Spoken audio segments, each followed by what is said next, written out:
Alors bonjour à tous et bienvenue dans cette nouvelle vidéo. Donc aujourd'hui nous allons parler des zèbres, des surdoués et des résultats scolaires. Comment justement un zèbre peut vraiment chuter au niveau de sa moyenne scolaire, pourquoi ça arrive, on va expliquer comment est son fonctionnement et effectivement qu'il faut être assez vigilant pour ne pas dire que celui-là il n'y arrivera pas, parce que c'est ça aussi qui va faire que l'avenir du zèbre en question va être compromis. Donc je ne vous apprends rien, il y a beaucoup de surdoués qui ne réussissent pas tellement à l'école, qui vont être dans la moyenne ou qui vont avoir des points qui sont très fluctuants. Alors j'avais expliqué qu'effectivement tout ce qui est de l'ordre de l'affectif va énormément jouer sur les résultats scolaires. C'est particulièrement vrai pour le zèbre parce qu'en fait c'est un être qui est hypersensible, et quand par exemple il y a du harcèlement scolaire, il y a effectivement une mauvaise ambiance à l'école, il y a du coup vraiment quelque chose au niveau relationnel qui va lui prendre toute son énergie, toute son attention, et bien forcément le zèbre ne peut pas exceller au niveau scolaire. Il ne peut pas se concentrer sur autre chose si vous voulez. Ça lui prend tellement d'énergie, ça lui tient tellement à cœur, il va tellement être tracassé par tout ce qui est relationnel, etc.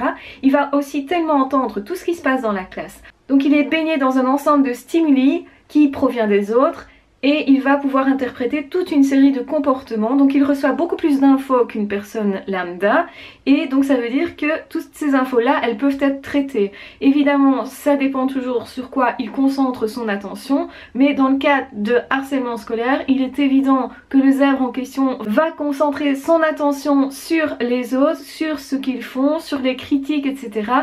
Et aussi il va en perdre ses moyens. Ça veut dire qu'effectivement pour étudier ça va pas être simple, il n'a pas à disposition tout son potentiel justement pour réussir au niveau scolaire, et donc faut être alerté effectivement quand vous avez un surdoué qui tout d'un coup chute au niveau des résultats. Il faut se poser la question, est-ce qu'il n'y a pas un problème dans cette classe là, est-ce qu'il n'y a pas un problème relationnel dans la vie de cet enfant là. Ça peut être aussi un problème avec les parents, un problème familial, un problème quelconque dans l'environnement, et donc essayez de voir si cet enfant-là n'a pas un souci qui impacte précisément ses résultats. Soit effectivement il se désintéresse complètement du cours parce que en gros ça ne l'intéresse pas au niveau de la matière, ce qui est possible aussi parce que c'est assez ennuyeux pour lui de faire des choses simples dans lesquelles il ne trouve pas un intérêt. Donc en fait pour qu'un surdoué réussisse, il faut qu'il trouve un intérêt au cours, qu'il ait une bonne relation avec un prof et qu'il soit dans un environnement sain,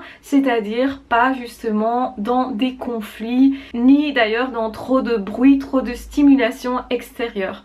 Donc tout ça n'est pas simple à gérer. Effectivement ça explique parfois qu'un surdoué peut vraiment se planter à l'école ou même abandonner l'école parce qu'il est écœuré justement d'être harcelé, ennuyé ou de ne pas fonctionner comme les autres. Il y a une tristesse permanente effectivement qu'il peut ressentir du fait de se sentir différent, du fait de se sentir décalé. Effectivement les autres peuvent renvoyer cette différence ou au contraire s'en ficher un peu, mais malgré tout le zèbre va sentir qu'il est différent, va sentir qu'il est décalé, va sentir qu'il est hypersensible et va très vite être mal à l'aise dans certaines situations. Alors évidemment le zèbre peut s'adapter, il peut apprendre, mais il faut qu'il apprenne dans de bonnes conditions. Donc c'est vraiment important quand vous avez un zèbre dans votre classe, si vous êtes enseignant par exemple, de sécuriser cette personne là. Je vous mets en lien justement la vidéo qui parle de la sécurité pour un zèbre, pour un hypersensible, parce que c'est quelque chose de capital pour l'apprentissage, pour le travail, même en société, en entreprise, etc. Même à l'âge adulte, c'est vraiment capital. Donc c'est à dire que si un surdoué perd ses moyens, eh bien le mot le dit bien, c'est l'hypersensibilité qui va prendre le dessus, une hyper-émotivité aussi, un stress qui va se présenter, et sous stress personne ne travaille bien, personne ne peut être super performant à moins de savoir utiliser ce stress là. Donc c'est à dire quand on va par exemple rentrer en scène, si on fait par exemple du théâtre, on sent un stress, mais ce stress là va nous propulser à agir parce qu'il n'est pas sur un trop long terme. Par contre si c'est un stress où l'on a peur d'être jugé, ou justement on commence à se faire des films intérieurs, etc., où on va projeter des choses alors que ce n'est pas encore arrivé, on projette nos peurs et nos angoisses, et bien là ça va s'emballer, donc la personne perd ses moyens, la personne peut faire une crise de tétanie juste parce qu'il y a justement cette anticipation, et aussi parce qu'il y a trop de stimulation extérieure, trop justement d'autres, de bruit, de personnes qui bougent, etc.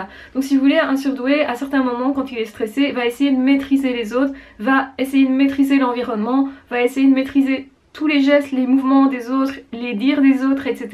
Et c'est impossible pour un être humain de maîtriser tout ça en même temps sans effectivement à un moment donné se sentir être en surchauffe. Parce que c'est ça qui se passe, c'est une sorte de surchauffe.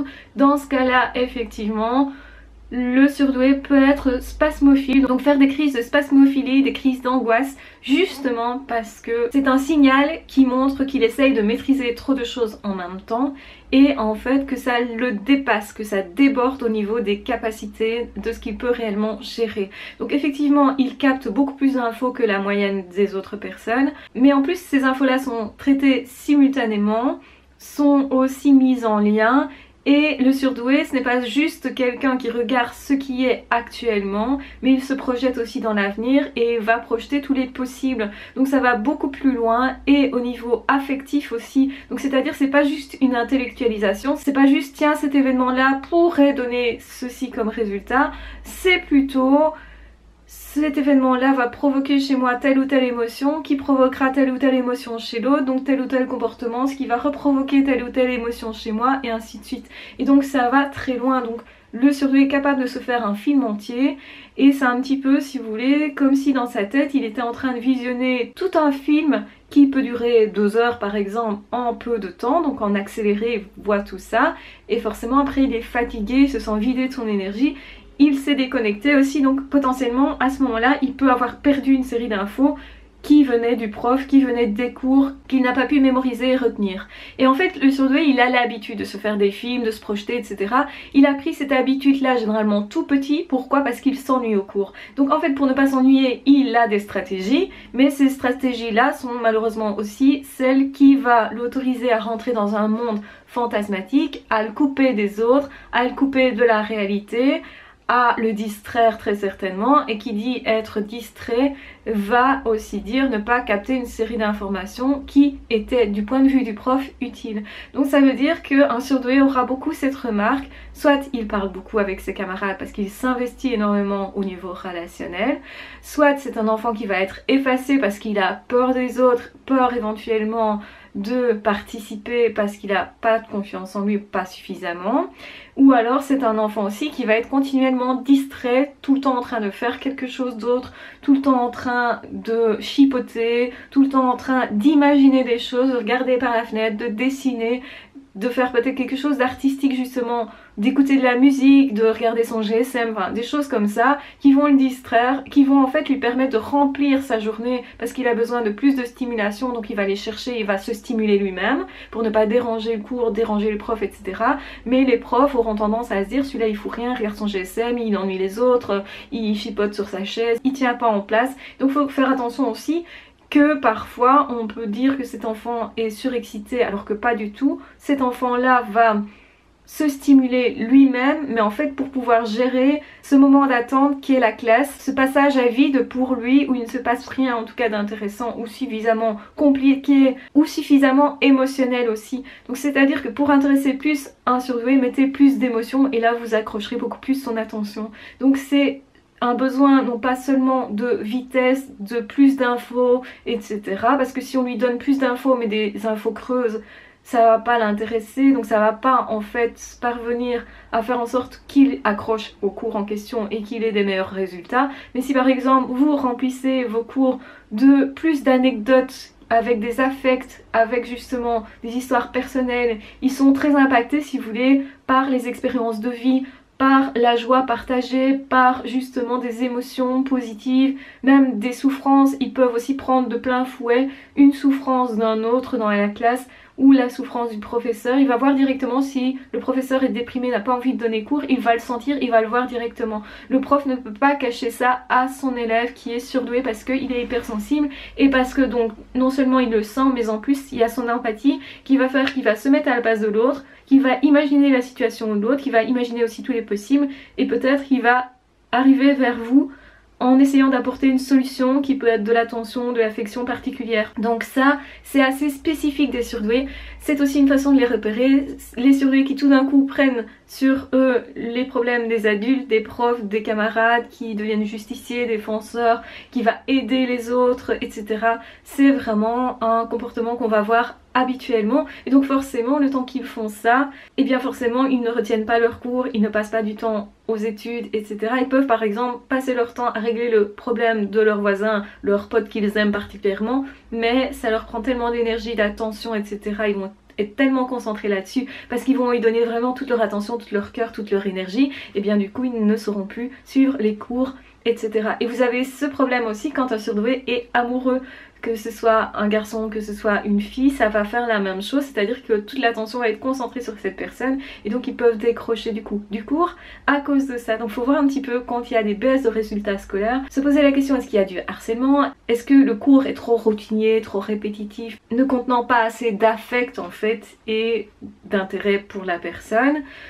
Ou bien est-ce que cette personne a un problème relationnel à gérer à l'extérieur éventuellement de l'école aussi, avec la famille ou est amoureux éventuellement, etc.